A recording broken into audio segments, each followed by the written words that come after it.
Nulle part d'ailleurs dans cet accord, l'Amérique prend un engagement.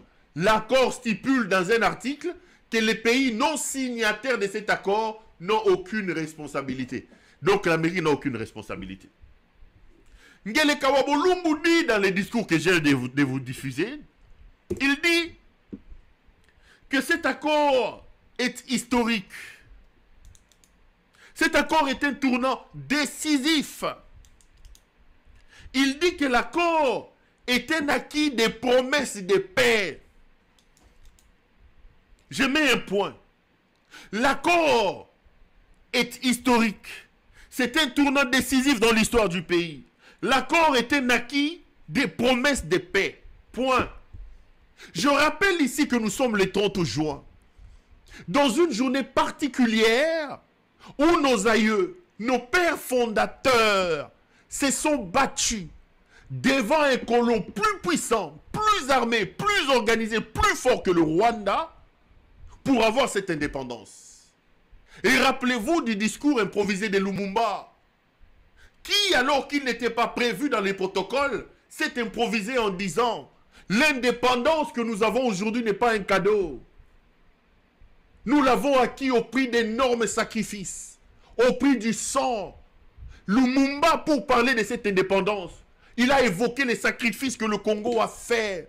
On ne nous a pas donné cette indépendance sur un plateau. 65 ans plus tard, un fou prend le pouvoir. Un malade, El Moutingele Kawabolumbu, il fait un discours dans un contexte de guerre.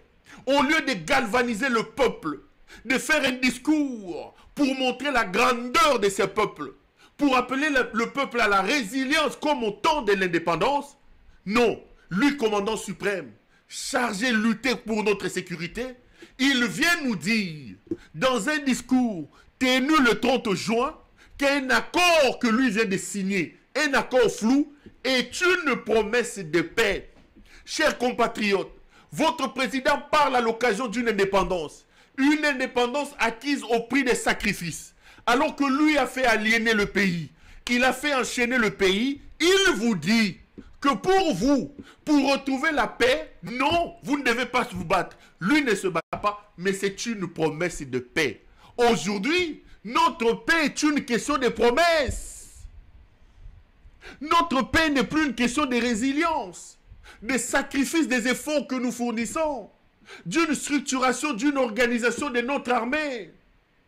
Ça fait 3 ans que nos compatriotes de Bunagana sont sous administration de notre pays ou des autres personnes.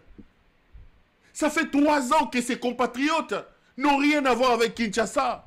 Mais voici que dans une journée où on doit raviver la flamme de l'unité, la flamme de la résilience, la flamme du courage. Non, vous avez un malade, un fou, un bandit. Lui, il vient vous dire, non, nous sommes en guerre, mais l'accord que j'ai signé est un acquis d'une promesse de paix. Au lieu de vanter nos héros, de magnifier ceux qui ont donné de leur vie, d'appeler les Congolais à la résilience, de dire aux Congolais que je suis commandant suprême, je me battrai, j'ai prêté serment pour protéger ce pays, j'ai prêté serment pour protéger ce pays, pour que ce pays reste un et indivisible.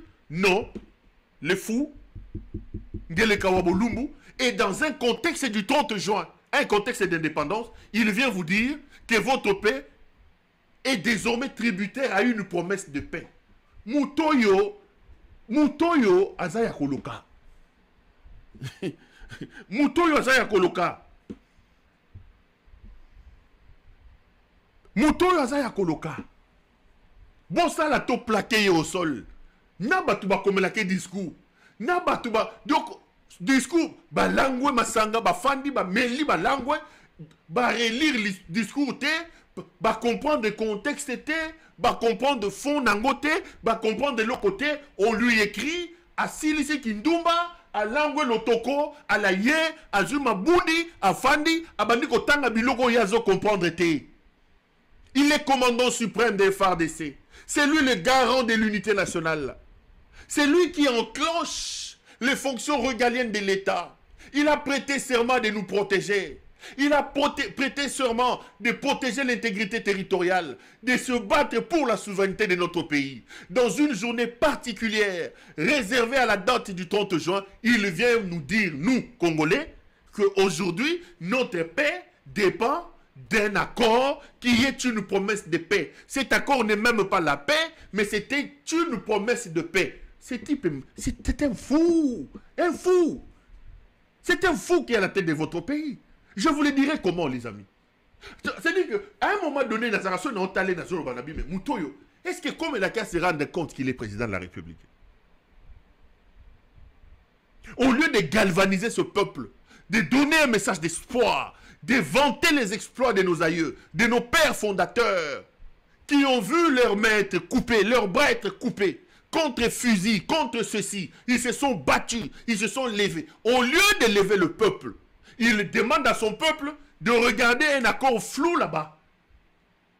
Non, signé par les auspices des secrétaires d'État, Marco Rubio. Je rends hommage à Marco Rubio. Je rends hommage à l'engagement du président Donald Trump. C'est un malade. Un mouton, un malade. Un malade. Un malade. Il vient nous rendre hommage à Donald Trump ici. Il rend hommage au président Joao Lorenzo Mascalgos. Je rends hommage au président Uhuru Kenyatta. Je rends hommage au talier. Lotoko Chiva Sitembo Meli et Vimbisé Matama Matama comme Boba Azako Luba Makambo Yemoko na Mutuna Farine Azo comprendre. Dans une journée particulière où nous célébrons nos héros, nous célébrons la grandeur de la nation que nous sommes, nous célébrons la grandeur de ce peuple que nous sommes. Nous avons nos difficultés. Au lieu de s'asseoir sur cette histoire-là pour appeler le peuple à la résilience, rallumer le feu, non. C'est fou ici, de Ngele Kawabulumbu vous dit, regardez, Marco Rubio, ce qui s'est passé est une promesse de paix. Nous n'aurons pas la paix parce que nous avons une armée. Nous n'aurons pas la paix parce que notre commandant suprême restructure notre armée. Non. Nous n'aurons pas la paix parce que notre commandant suprême restructure, met en place des réformes. Non. Notre paix aujourd'hui